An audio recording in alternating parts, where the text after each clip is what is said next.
चलिए परिभाषा भी आपको लिख दिए हैं, इसलिए कि कुछ बच्चे को नहीं पता होगा कि वर्ण किसे कहते हैं। तो वर्ण भाषा की वह छोटी ध्वनि इकाई है जिसका खंड या टुकड़ा नहीं किया जा सकता है। आइए देखते हैं। जैसे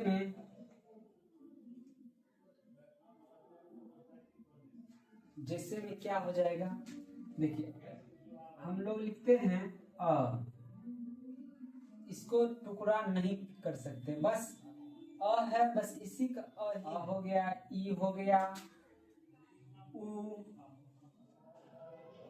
अच्छा, इसको यदि कहिएगा आप कि क, तो क में जो है ना अ छिपा हुआ है, ये होता है क हलंत। बनता कैसे है, क में अ जुड़ करके ये हो जाता है क। तो ये हो गया, इसका जो है उच्चारण पॉसिबल नहीं है। क्यों? इसको आगे चलकर हम पढ़ेंगे कि क्यों हम क को बिना अ की सहायता से उच्चारण नहीं कर सकते हैं।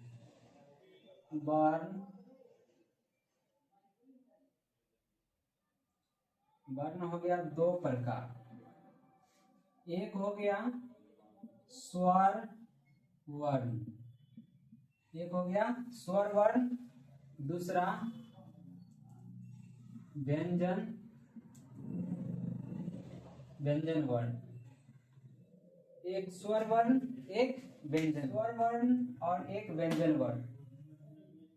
तो वर्ण किसे कहते हैं, तो उसका परिभाषा आप देख ले। वर्ण भाषा की वह छोटी ध्वनि इकाई है जिसका खंड या टुकड़ा नहीं किया जा सकता है, उसे वर्ण कहते हैं। जैसे अ, ई, उ, ये हो गया। क, इसमें अ छिपा हुआ है, तो ये क्यों है, यहाँ पर व्यंजन के वर्ष। चलिए अब स्वर वर्ण किसे कहते हैं, तो स्वर वर्ण किसे कहते हैं, तो इसका परिभाषा यहाँ ही लिख देते हैं। स्वर वर्ण किसे कहते हैं, ऐसा वर्ण जिसका उच्चारण बिना किसी दूसरे वर्ण की सहायता से किया जाए उसे स्वर वर्ण कहते हैं। जैसे अ, जैसे में क्या हो जाएगा, आ,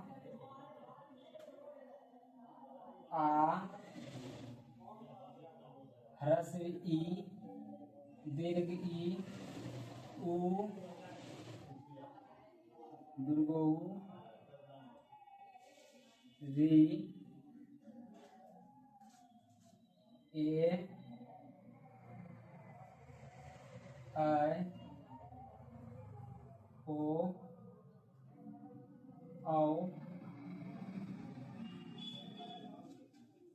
1 2 3 4 5 6 7 8 9 10 11 स्वर वर्ण की संख्या 11 वर्ण कहते हैं।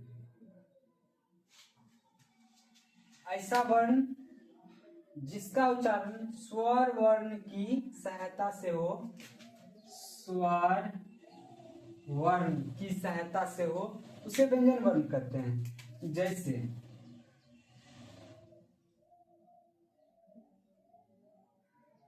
जैसे हो गया क, ख, ग, घ, ङ। ये क्या हो गया, ये हो गया व्यंजन वर्ण। च, छ,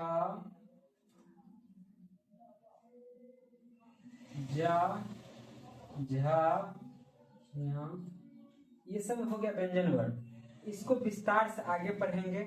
अभी ये समझ लीजिए कि ये जो क है, ख है, ग है, घ है, अंग है, इसको जब तक स्वर्ण वर्ण की सहायता नहीं करेगा तो उच्चारण नहीं हो सकता। जैसे पीछे हम समझाए थे, ये क है, इसमें अ जुड़ा है, अ की सहायता लिया है, क्योंकि क हलंत होता है, मूल स्वर जो होता है क हलंत होता है, तो इसमें अ सहायता किया है, इसलिए क बोल पाते हैं।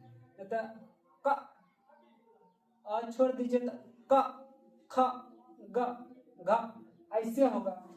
क, ख, ग, घ। जब तक अ नहीं देंगे तो उच्चारण ही नहीं होगा। इसीलिए यहाँ पर लिखा गया ऐसा वर्ण जिसका उच्चारण स्वर वर्ण की सहायता से हो उसे व्यंजन वर्ण कहते हैं। इसको आप लोग नोट कर लीजिए। तो हम लोग पढ़ लिए वर्ण के दो भेद होते हैं, एक स्वर एक व्यंजन। आइए स्वर के बारे में थोड़ा सा पढ़ते हैं।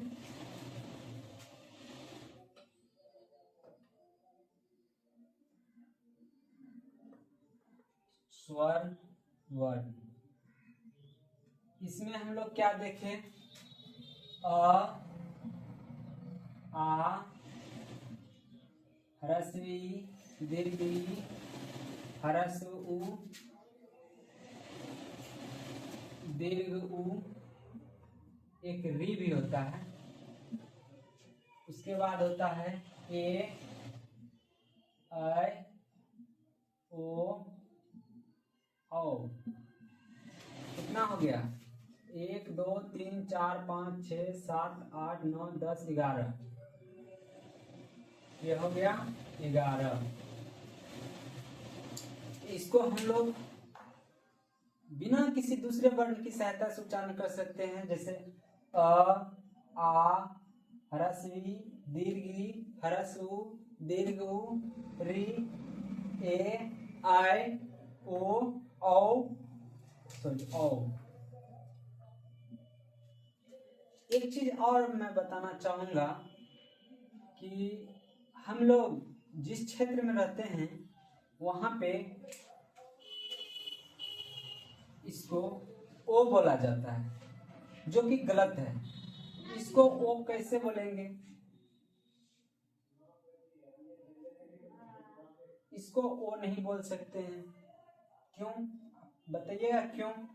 क्योंकि इसको यदि ओ बोलते हैं तो इसको पढ़िए, ओ, आ, ह्रस्व ई, दीर्घ ई, ह्रस्व उ, दीर्घ उ, ऐसे हम लोग पढ़े थे।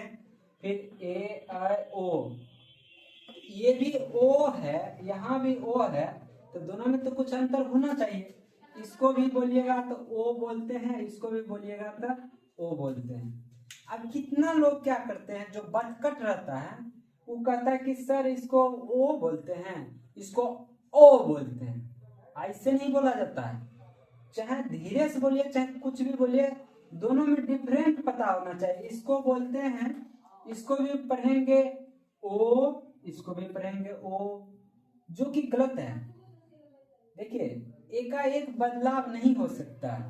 हम लोग को भी मास्टर जी यही पढ़ाए थे, टीचर ओ पढ़ाए थे, इसको ओ पढ़ाए थे। ओ, आ, ह्रस्व ई, दीर्घ ई, ह्रस्व उ, दीर्घ उ, इसको पढ़ाए थे ए, ऐ, ओ, औ। इसको ये ऐसे पढ़ाए थे। लेकिन जब आगे पढ़ाई किए तो पता चले, एक सर मिले पंचभाषी सर, तो उनसे पता चले कि इसको जो है ना ओ नहीं बोला जाता है। क्या पढ़ा जाता है इसको? तो ये मैं अब आप लोग सोच रहे होंगे कि इसको ओ नहीं बोलेंगे, इसको ओ, ये भी ओ है, ये भी ओ है, तो इसको बोलेंगे क्या, अंतर क्या है? तो हम बताते हैं, चलिए। इसको ओ नहीं पढ़ना है, इसको अ पढ़ना है। क्या? अ, बोलिए अ। कैसे पढ़ना है? अ। इसको ओ बोलेंगे, इसको क्या बोलेंगे? यानी कि कंठ से आवाज निकलेगा और सीधा क्या बोलेंगे? ओ, ये हो गया। देखो होठ गोल हो जाता है ओ, इसको बोलते हैं ओ, लेकिन इसको क्या बोलेंगे? क्या बोलेंगे? सीधा स्ट्रेट पढ़ना है। घर पे प्रैक्टिस कीजिए और सभी को बोलिए, बोलने के लिए क्या क्यों इसीलिए बोल रहे हैं कि आगे चल के जो है ना हम लोग को पढ़ने में कोई दिक्कत नहीं होगा। संस्कृत हो, हिंदी हो, हिंदी कोई भी बच्चा है 8-10 साल से ऊपर आसानी सीख सकता है पढ़ने के लिए। लेकिन हम लोग को इस तरह से बताया गया है कि हिंदी पढ़ने में ऐसा लगता है कि बचपन में किसी तरह हिंदी पढ़ना सीख जाए, और बहुत मेहनत कर हिंदी पढ़ना सीखते हैं, जो कि गलत तरीका है। जैसे देखिए इसको आप लोग पढ़ते रहिएगा, हम लोग भी पढ़ते हैं। क्या पढ़ते हैं? को, मो, कम। इसको क्या पढ़ते हैं? चोलो चल। इसको क्या पढ़ते हैं? बो को बक। इसको क्या पढ़ते हैं? मत मत। मो तो मत। आप बताइए, आपसे एक चीज पूछते हैं। देखिए, अभी के लड़का जो है मोबाइल चलाते हैं, तो पहले के जो बूढ़े व्यक्ति हैं उनका कहना है कि आजकल का लड़का बिगड़ रहा है। क्यों? क्योंकि मोबाइल चला रहा है। इसीलिए वो बूढ़े बोल रहे हैं, क्योंकि उनसे मोबाइल तो चलता नहीं है। तो वो कहेंगे क्या कि मोबाइल आजकल देकर हाथ में खराब कर दिया है। वो बूढ़े व्यक्ति अपने आप को परिवर्तन नहीं करना चाहता, या फिर उनका एज ही इतना हो जाता है कि वो परिवर्तन, मतलब उसके दिमाग में परिवर्तन नाम का कोई चीज नहीं रहता, बस बच्चे बूढ़े समान हो जाते हैं। लेकिन हम लोग नए पीढ़ी के हैं, तो हम लोग कुछ भी नया सीख सकते हैं। इसीलिए जो पुरानी अवधारणा है इसको ओ बोलने की, आज से हम लोग ये प्रण लेंगे कि इसको ओ नहीं बोलेंगे, क्योंकि ओ ये होता है। इसीलिए बिहार से बाहर जाने के बाद आप जब किसी से बात कीजिएगा दिल्ली वगैरह में, तो वह समझ जाएगा कि ये बिहारी है। क्यों? क्योंकि यहाँ पे है मैं, मतलब अकेला। अकेला को संबोधित करने के लिए क्या बोलते हैं? हम। खाना खा लिए तो बोलेंगे कि हम खा लिए खाना। हैं अकेले तो, लेकिन यहाँ लगाएंगे क्या? हम। तो ये सब कुछ त्रुटियां हैं, इसको छोड़िए। आप लोग जो है सुधार हम लोग करेंगे, ताकि बिहार के नाम पे एक गाली ना हो। हम लोग जो है इसको आज से ओ नहीं पढ़ेंगे, इसको ओ पढ़ेंगे। इसको क्या पढ़ेंगे? क्या पढ़ेंगे? तब जाकर के इसको हम सही उच्चारण कर पाएंगे। क्यों? इसको जो है को मो कम, चोलो चल, बो को बक, मो तो मत। लेकिन आइए हम दिखाते हैं, इसको क्या पढ़िएगा फिर? कोमो, ये क्या है? चोलो, बोको, मोतो। अब बताइए, आप लोग बोलते हैं ये, लास्ट में शब्द बनाते हैं, ये क्या बोलते हैं? कोमो कम, चोलो चल, बोको बक, मोतो मत। कैसे बच्चा को समझ में आएगा? आप ही बताइए, कैसे बच्चा सीख पाएगा? पढ़ते कुछ और हैं, उसका अर्थ कुछ और होता है। यहाँ पढ़ते हैं को मो, उसके बाद बोलते हैं कम। चोलो होगा कि चोलो से होगा चोलो, तो यहाँ बच्चा से बुलवाते हैं चल। कोमो से कोमो हो जाएगा तो कहते हैं कम। बोको, बोको होगा तो कहते हैं बक। अब बताइए, आप लोग बोलते हैं ये, लास्ट में शब्द बनाते हैं, ये क्या बोलते हैं? कोमो कम, चोलो चल, बोको बक, मोतो मत। कैसे बच्चा को समझ में आएगा? आप ही बताइए, कैसे बच्चा सीख पाएगा? पढ़ते कुछ और हैं, उसका अर्थ कुछ और होता है। यहाँ पढ़ते हैं को मो, उसके बाद बोलते हैं कम। चोलो होगा कि चोलो से होगा चोलो, तो यहाँ बच्चा से बुलवाते हैं चल। कोमो से कोमो हो जाएगा तो कहते हैं कम। बोको, बोको होगा तो कहते हैं बक। हंसिए मत। मोतो, तो मोतो तो होगा मत, तो कहते हैं कि, तो कैसे सीख पाएगा हिंदी पढ़ने के लिए? तो हम लोग एक नए तरीका से पढ़ेंगे। तो इसको कोमो तो सही है, इसको कोमो से कोमो होगा, पढ़ना आसान है हिंदी। कोमो से कोमो, चोलो चोलो, बोको बोको, लेकिन इसको क्या पढ़ेंगे? अब सवाल यहाँ आता है। चलिए इसको पहले मिटाते हैं। इसको पढ़ेंगे क म कम। देखिए कितना आसानी से उच्चारण हो जाता है। क म कम, चाल चल, बा का बक, माता मत। देखिए आसानी से हो जाता है उच्चारण। अब क्या है इसमें, वही जो है व्यंजन के बारे में पढ़ेंगे। ये क क्या है? एक व्यंजन है। म है व्यंजन। ये बना है कैसे? देखिए क हलंत जोर अ मिलकर बना है क। म में क्या है? म हलंत जोर अ। इसको अ बोलेंगे तभी तो इसको क बोलेंगे। क हलंत जोर अ क, म हलंत जोर अ म। अब जब हम इसी को पढ़ेंगे ओ, तो इसको क हलंत ओ बोलेंगे, तो इसको तो को बोलना ही है। ऐसे मास्टर भी सिखाते हैं, जो कि गलत है। आज से हम लोग जो है एक अलग तरीका से जो शुद्ध उच्चारण है वो करेंगे। इसको बोलेंगे अ। क्या बोलेंगे?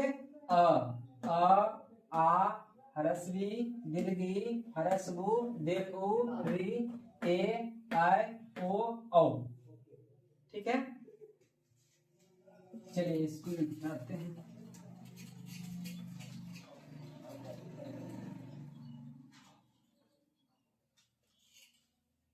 यहाँ पे लिखते हैं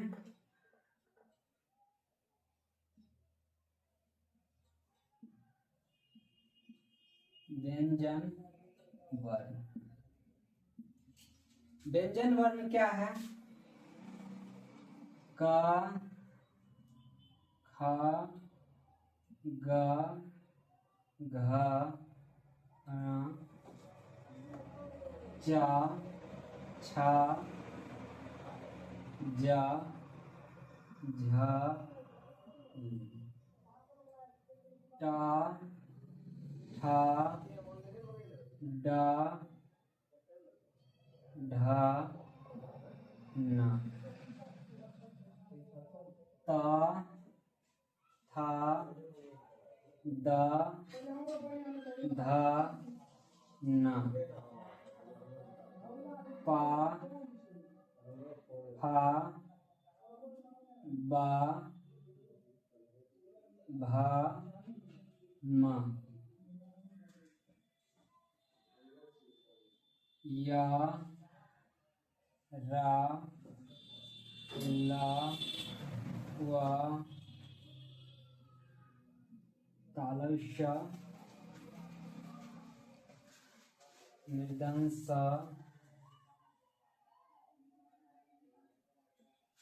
ह अक्ष तरा ज्ञ। देखिए इसको क ख ग घ अ ऐसे पढ़ना है। क ख ग घ अ, च छ ज झ य, ट ठ ड ढ न, त थ द ध न, प फ ब भ म, य र ल व तालव्य मृदंश दंश ह अक्ष तरा ज्ञ। इस तरह से पढ़ना है। तो चलिए क ख ग घ एक शब्द में बोलते हैं इसको क वर्ग। इसको बोलते हैं च छ ज झ क्यों? च वर्ग। इसको बोलते हैं ट वर्ग। इसको त वर्ग। इसको प वर्ग। ये 5 वर्ग होता है, कुल मिलाकर 25 वर्ग। 1 2 3 4 5 6 7 8 9 10 11 11 ये हो गया।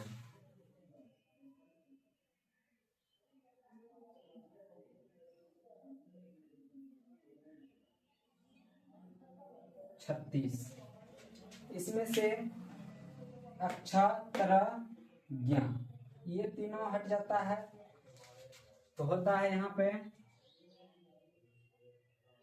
1 2 3 4 5 6 7 8 8 ये होगा 8 5 13 अर्थात 33 वर्ण व्यंजन होता है, 11 ये होता है। तो ये सब होता है, आगे हम लोग विस्तार से पढ़ेंगे। चलिए, लेकिन आप लोग जो है इसका उच्चारण करते रहिएगा। क्या कीजिएगा, इसको ओ नहीं बोलना है, क्या बोलना है आ हर्षई दीर्घई हर्षऊ दीर्घऊ री ए ऐ ओ औ। इसको क ख ग घ अंग च छ ज झ य ट ठ ड ढ न ट थ द ध न प फ ब भ म य र ल व तालव्य मृदंस दंस ह अक्षर ज्ञ। जो अगला क्लास होगा उसमें ये बताएंगे कि तीनों स का उच्चारण स्थान कैसे अलग अलग होता है। चलिए आज के लिए इतना ही, ठीक है, धन्यवाद।